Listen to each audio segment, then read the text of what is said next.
But for most of us, we just want to take a picture and have the iPhone take a better picture for us. And we have some huge advancements in technology with iPhone 5s to do just that. First, it starts with the hardware, a new camera system. We have a new 5-element Apple-designed lens that has a larger f2.2 aperture, lets more light onto the sensor. We have a new sensor as well that has a 15% larger active area. Now, our competitors would just pack more pixels on that, make them ever smaller and cram them closer together to get some stat on a spec sheet. That's not what we do. We know a secret. We know it's actually bigger pixels that make a better picture. And the pixels on this sensor are 1.5 microns in size, larger than the iPhone 5, and much larger than most competitive phones. They often have 1.0 or 1.1 micron size pixels. But with a bigger pixel, you let in more light, get a better dynamic range of color, and less noise in the image, all to make a better photograph.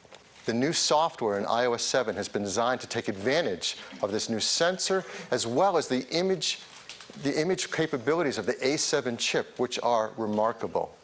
So let me give you an example of some of the things this new camera app is doing automatically for you. When you launch the camera app, before you even take a picture, it's automatically setting white balance, getting the right colors for you. It's automatically setting the exposure level to get the right brightness level. For the first time, it's creating a dynamic local tone map around the image so it can get better highlights and shadows in the image. For the first time, it's doing autofocus, matrix metering with 15 focus zones. This is DSLR level stuff to get a sharper image. And then when you do take a picture, unbeknownst to you, it actually takes multiple photos. It instantly analyzes them in real time for which is the sharpest, and that's what you see on your screen. It is completely automatic and much smarter and more capable than ever before. It has a new flash as well. We call it the True Tone Flash. When you take a flash picture, I'm sure many of you know that the ambient light, whether you're outside or in a room, varies in its color temperature. For example, a fluorescent light is cooler or bluer, an incandescent light is warmer or more amber.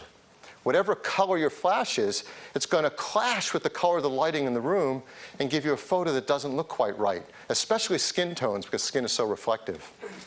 Well, the flash in the iPhone 5s solves for this. It actually has two LEDs, one a cooler white one and another a warmer amber one. And in real time, it analyzes the scene and can present a color flash of over 1,000 color variations to give exactly the right color flash for the room or situation you're in. This is the first time it has ever been done, not just on a phone, but a camera of any kind. It's truly a breakthrough. So before, using a phone that has a camera with a single LED, you might get a photo like this. You see it has a warm incandescent light. The skin tones don't look right at all. The wood table looks too orange. The jeans are too blue and not right. And that's really hard to fix later with editing. And this is an unretouched photo right off the iPhone 5s in the same scene. You see much more natural skin tones. The wood table looks great. That's one of the great new features in the camera system. Here's another. For the first time in the iPhone, auto image stabilization.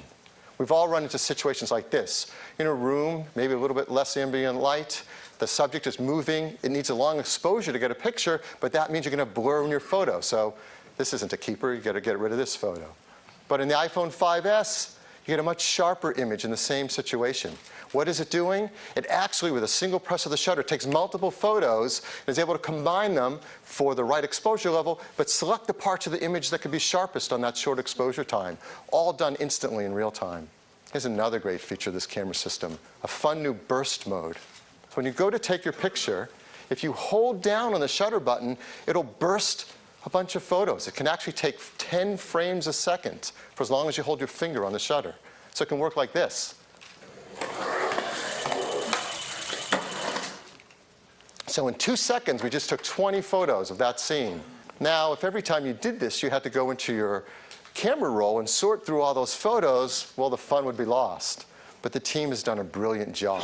Using the A7 chip, in real time, as you took those photos, it analyzed them for a number of variables. It checks on exposure, sharpness, whether there are faces in the scene, whether they're smiling, whether they're blinking. And when you go into the camera roll, it presents what it thinks might be your favorite shot out of all the shots.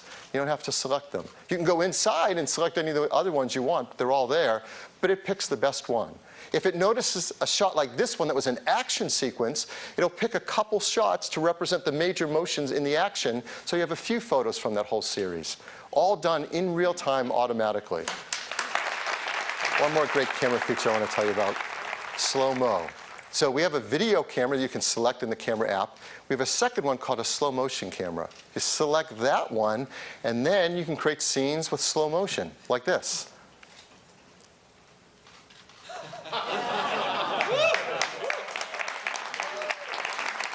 What the iPhone 5S does in that situation, it's capturing HD video at 720p at 120 frames a second. Now, normal video is 30 frames a second, and you can go in and select right on the screen what part you want to be normal speed, what you want to be slow motion, and instantly create it, yet it looks completely natural and there's no loss of quality as you move in and out of normal and slow speed. Now, all of these great features and technologies are simply in service of taking a beautiful picture. So we have a few photos I'd like to walk through here and show you that are all taken right off an iPhone 5S, not edited, retouched in any way. So here are some examples.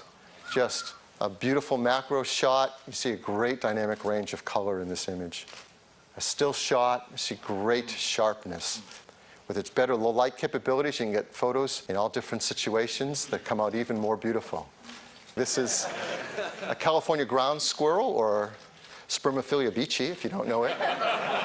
And the sharpness and detail is amazing. This is right off the iPhone 5S camera. Beautiful skin tones, rich, deep browns. It's a gorgeous photo. This one's gorgeous, too. A sunset shot, incredible white balance, just beautiful glowing tones. And even the great panorama shots we can take are even better with the iPhone 5S. This is 28 megapixel panorama taken with the 5S. And what makes it even better now is we can adjust the exposure level automatically as you're panning the scene. So for example, this scene is more sunlight on the right-hand side than the left of the sky, and exposure was adjusted automatically as we pan the scene. So that is the new iSight camera in the iPhone 5S.